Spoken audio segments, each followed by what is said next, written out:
Hello বন্ধুরা, আজকে আমি তোমাদের দ্বাদশ শ্রেণীর অর্থাৎ ক্লাস 12-এর হিস্ট্রির শেষ মুহূর্তে সম্পূর্ণ 100% কমন সেশন নিয়ে আলোচনা করব। তো তোমরা সকলেই জানো তোমাদের ইতিহাস বিষয়ে ক্লাস 12-এ মোট 8খানা বড় প্রশ্ন দেয়, তার মধ্যে 5টা করতে হয়। তো 8টা চ্যাপ্টারের মধ্যে থেকে প্রতিটা চ্যাপ্টার থেকে একটা একটা করে বড় প্রশ্ন দেবে, তোমাকে বেছে বেছে 5টা করতে হবে। অর্থাৎ গ্রুপ এ এবং গ্রুপ বি এই দুটো থেকে মিনিমাম দুটো করে করতেই হবে, এবং লাস্টে আরেকটা প্রশ্ন যে কোনো একটা গ্রুপ থেকে তুমি করলেই হবে, ঠিক আছে? তো এই ক্ষেত্রে দেখে নাও, আমি তোমাদের পুরো অধ্যায় ভিত্তিক একদম 100% কমন সাজেশনগুলো এখানে দিয়ে দিয়েছি। তো সেগুলোই এখন আমরা আলোচনা করবো এখন অধ্যায় ভিত্তিকভাবে, এবং সবার শেষে বলে দিচ্ছি যে কোন কোন চ্যাপ্টারটা বেশি ভালো করে পড়তে হবে এবং কোন দুই একটা চ্যাপ্টার একটু কম পড়াশোনা করলেও হবে, যেগুলো যাতে তোমাদের মোটামুটি 5খানা বড় প্রশ্ন করতে পারো। তো দেখো, প্রথম অধ্যায়ে যে বড় প্রশ্নগুলো আমি গুরুত্ব রেখে প্রথমে রেখেছি, সেগুলো হচ্ছে প্রথম প্রশ্নটা। দেখো, একদম আমি এখানে লিখে দিয়েছি 100% কমন এবং ভিভিআই দিয়ে দিয়েছি। প্রথম অধ্যায় থেকে একদম এই প্রশ্ন ভালো করে মুখস্থ করতে হবে। দুটো প্রশ্ন আছে, তার মধ্যে বলছি প্রথমে এটা, মিথ বা পৌরাণিক কাহিনী বা অতিকথা বা গল্পকথার সংজ্ঞা ও গুরুত্ব লেখো। দেখো, এই মিথ শব্দটারই কতগুলো আরো অন্য নাম আছে, অপর নাম, এই প্রত্যেকটা নাম কিন্তু তোমাদের মনে রাখতে হবে, ঠিক আছে? তো এর সংজ্ঞা ও গুরুত্ব লেখো এবং অতীত বিষয়ে মানুষের ধারণাকে রূপদান করতে মিথের এই বা এই পৌরাণিক কাহিনীর ভূমিকা লিখতে হবে, ঠিক আছে? ঠিক এইরকমই আরেকটা প্রশ্ন থাকবে, হচ্ছে সেকেন্ডে কিংবদন্তি বা লিজেন্ড। তো তোমরা জানো এই মিথের কোশ্চেনটা খুবই ইম্পর্টেন্ট কিন্তু, এবং এরকম একটা হচ্ছে কিংবদন্তি বা লিজেন্ড বা বীরগাথার সংজ্ঞা ও গুরুত্ব লেখো এবং অতীত বিষয়ে মানুষের ধারণাকে লিজেন্ড কিভাবে রূপদান করে বা কিংবদন্তি কিভাবে রূপদান করে। তাহলে এই দুটো প্রশ্নের মধ্যে কিন্তু একটা প্রশ্ন তোমরা এই বছর প্রথম অধ্যায় থেকে কমন পাবে ক্লাস 12-এ, ঠিক আছে? সেই জন্য এই দুটো প্রশ্ন খুব ভালো করে তোমরা মুখস্থ করবে, এবং এই দুটো প্রশ্ন এই জন্য কিন্তু আমি প্রথম অধ্যায়ের সবার শুরুতেই রেখেছি, এবং দেখো দুটোতেই কিন্তু আমি 100% কমন লিখে দিয়েছি। 3 নম্বর প্রশ্ন দেখো, বলছে পেশাদারি বা পেশাগত ইতিহাস কাকে বলে, অপেশাদারি ইতিহাসের সঙ্গে পেশাদারি ইতিহাসের পার্থক্য আলোচনা করো, ঠিক আছে? প্রথম অধ্যায় যারা তোমরা প্রচুর প্রশ্ন আছে, তার মধ্যে বেছে বেছে মাত্র 4টে প্রশ্ন কিন্তু দিয়েছি, ঠিক আছে? আর একটা প্রশ্ন দেখো, এক্সট্রা হিসেবে একটা পড়ে নিতে হবে, মিথ কাকে বলে, যেটা এখানে পড়লা আর দেখালাম।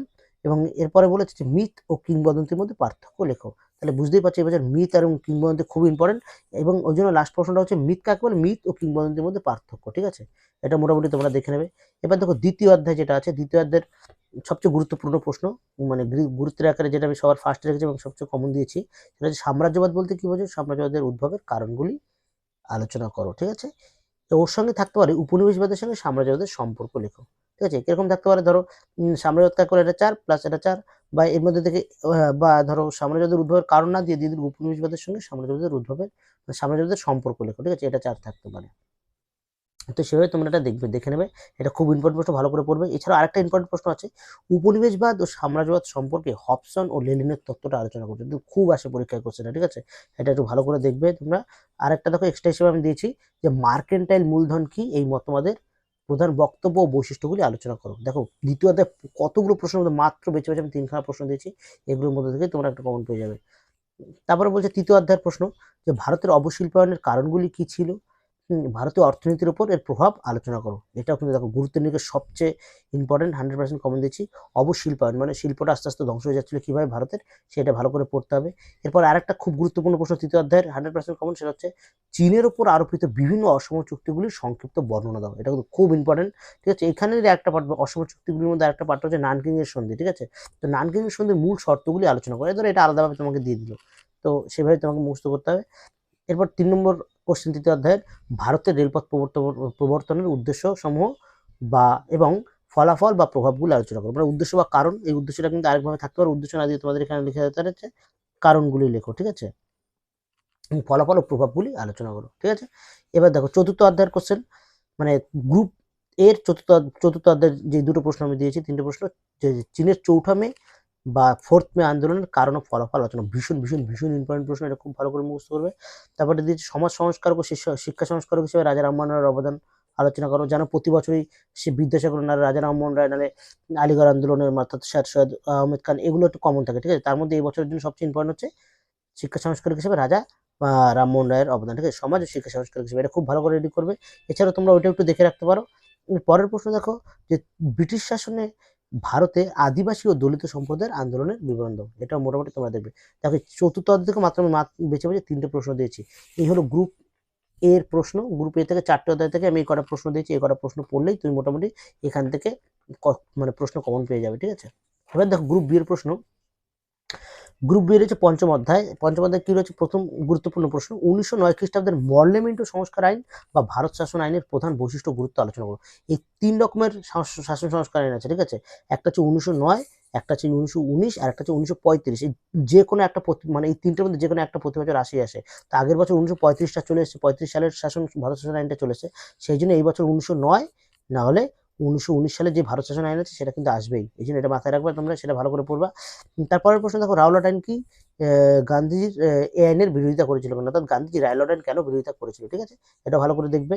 তারপরে দেখো লখনৌ চুক্তির শর্তাবলী অর্থাৎ ও গুরুত্বগুলি আলোচনা করবো। মানে লখনৌ চুক্তির কি কি শর্ত রয়েছে এবং কবে হয়েছিল মনে রাখবে, এবং গুরুত্ব বা ফলাফল যা থাক সেটা আলোচনা করতে হবে, ঠিক আছে?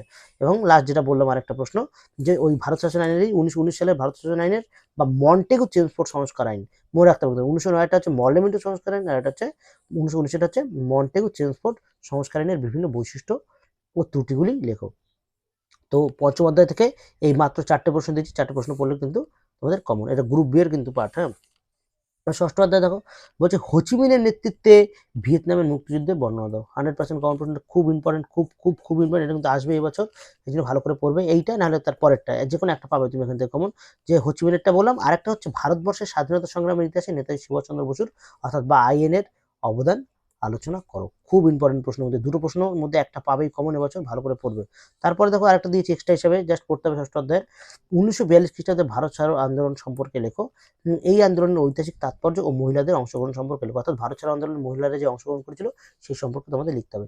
এই মাত্র 3টে প্রশ্ন দিয়ে দিচ্ছি, এক একটা চ্যাপ্টার কিন্তু অনেকগুলো করে প্রশ্ন থাকে, মিনিমাম 10-15টা বা 7-8টা ভালো ভালো প্রশ্ন থাকে, তার মধ্যে বেছে বেছে এই কটা প্রশ্ন দিয়েছি, এই কটা ভালো করে পড়লেই কিন্তু হয়ে যাবে।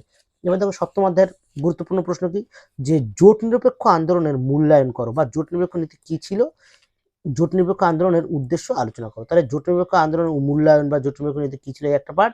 আরেকটা বলছে যে জোট নিরপেক্ষ আন্দোলনের উদ্দেশ্য বা কারণগুলো কি ছিল, যে জোট নিরপেক্ষ আন্দোলনটা কেন হয়েছিল, এভাবেও দিতে পারে, উদ্দেশ্য দিতে পারে, একই কিন্তু, ঠিক আছে? খুব ইম্পর্টেন্ট প্রশ্ন, এটা কিন্তু 100% কমন প্রশ্ন দিয়েছি, এটা খুব ভালো করে করবে। আর ঠান্ডা লড়াইয়ের কোশ্চেন কিন্তু এবছর আসার চান্স অনেক, ঠিক আছে? এই জন্য আমি কিন্তু এখানে 100% কমন দিচ্ছি, এটাও খুব ভালো করে পড়বে তোমরা। ঠান্ডা লড়াই বলতে কি বোঝো, এর তাত্ত্বিক ভিত্তি ব্যাখ্যা করো, বা ঠান্ডা লড়াইয়ের কারণগুলি কি কি, ওটা কিন্তু একটা পার্ট ছিল, ওটা একটু তোমরা দেখে নেবে। এরপর দেখো 3 নম্বর প্রশ্ন সপ্তম অধ্যায়, ট্রুম্যান নীতি ও মার্শাল পরিকল্পনা বলতে কি বোঝো, মার্শাল পরিকল্পনার উদ্দেশ্যগুলি লেখো। তাহলে ট্রুম্যান নীতি মানে দুটোই আছে আর কি, তো এই নোটটাও তোমরা ভালো করে রেডি করবে কিন্তু, ঠিক আছে? আর লাস্ট সপ্তম অধ্যায়ের এক্সট্রা হিসেবে আরেকটা প্রশ্ন দিচ্ছি, দেখো যে 1950-এর দশকে আন্তর্জাতিক রাজনীতিতে কমিউনিস্ট চীনের প্রভাব আলোচনা করো, ঠিক আছে?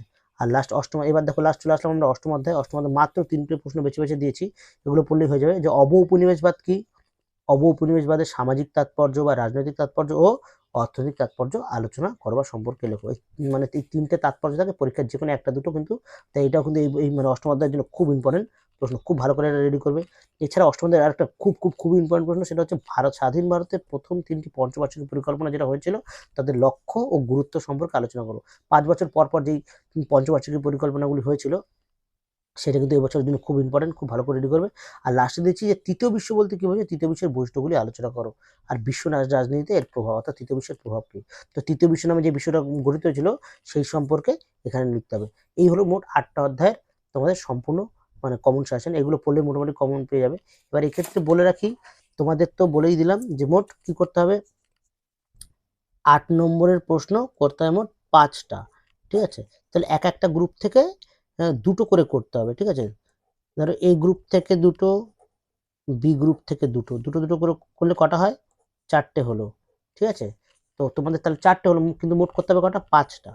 আরেকটা করবে কোথা থেকে, আরেকটা করবে যে কোনো একটা গ্রুপ থেকে তুমি করবে, মিনিমাম একটা গ্রুপ থেকে দুটো করে করার পর লাস্টে আরেকটা গ্রুপ থেকে তুমি আরেকটা করে নেবে। অর্থাৎ সোজা কথা হচ্ছে যে কোনো একটা গ্রুপ থেকে 3টে, আরেকটা গ্রুপ থেকে দুটো প্রশ্ন করতে হবে। তো সেই ক্ষেত্রে আমি এবার তোমাদের আরেকটা সহজ ভাষায় বলে দিই। দেখো গ্রুপ এতে 4টে চ্যাপ্টার আছে, গ্রুপ বিতে 4টে চ্যাপ্টার, মোট 8টা চ্যাপ্টার।